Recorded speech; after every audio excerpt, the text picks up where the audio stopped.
Namaste, I'm Sharu Anjirbag from the Yoga Institute.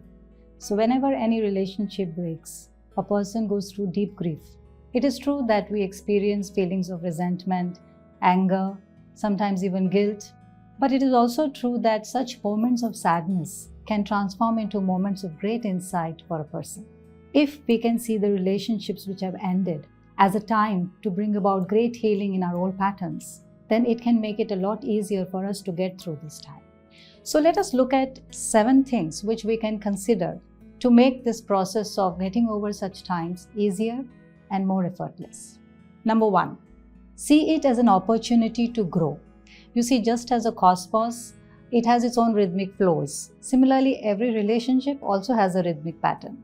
Some relationships will last a few months, some may last a few years, or some may even last a lifetime. If we can see our relationships and their ending as a growing experience, then it can make it easy for us to understand that every person comes into our life to make their own special contribution towards our self-growth. We are growing through all the relationships, whether they are going on or even when they culminate. So it will help to meditate on this kind of thinking. Of course, if meditation is difficult for you, then the Nispand has beautiful tracks under the category of unlimited happiness, which you can play and do a guided meditation with them. Number 2, follow your regular routines. Whenever we have an upheaval in our lives, when we are going through a time of turmoil, the first thing we do is we give up our regular routines. After a breakup, you may not want to go for that exercise class. You may want to spend the whole day in bed brooding over it. You may want to not talk to anybody. But this is exactly the time when following your regular routines is even more important. It is even more important right now to get regular sleep, to eat regular healthy meals, to go for that exercise or yoga class that you used to go to, because these regular routines of yours will be your salvation out of this situation. It is said that when the body is sick, then let the mind take over. But when the mind is having internal conflicts, like in this situation, then it is important to get the body to work.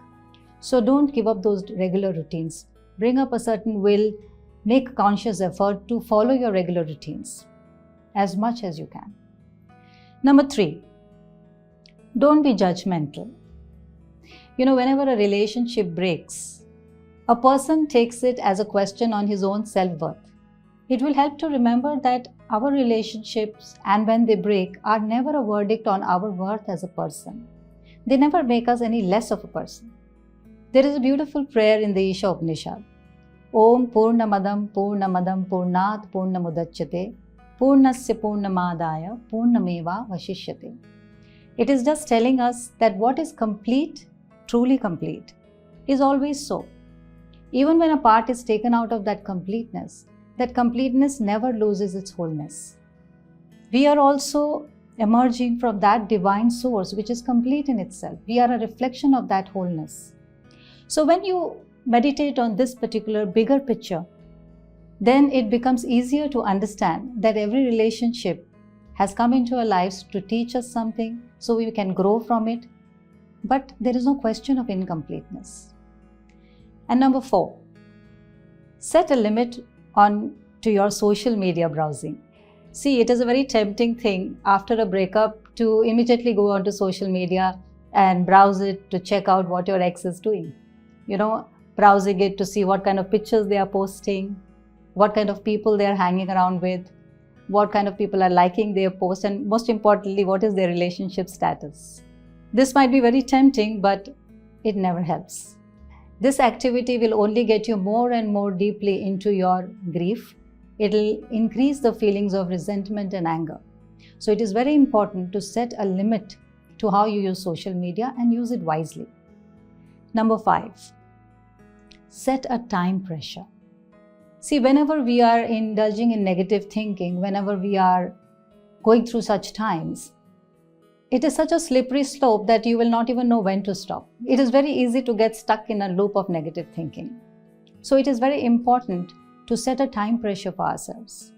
Decide that after this much time, I'm not going to indulge in these negative thoughts. When you do that, then it gives you a goal to get out of those negative thinking at some point. Number 6, as you set this time pressure on yourself, do not isolate yourself. It is important to go out, meet your friends. Maybe you can meet them for lunch. Make a list of the activities that you want to do. Maybe you can do some social service, because in these times when we are becoming so self-centered, doing something for others takes us out of that me-centered approach and takes us to a you-centered approach. Maybe it is also a very good time for you to learn that one thing which you had always wanted to do but never got the time for. And number 7, offer gratitude. You see, we have so many things to be thankful about. Even the relationship which ended must have left you with some positive things. So sit down and make a list of those positive things which you got from the relationship. And every time you feel like going down this slippery slope of self-pity, take out this list and offer genuine thanks. Offer your gratitude for things which you have received and for things which are going to come. Let this be your mantra.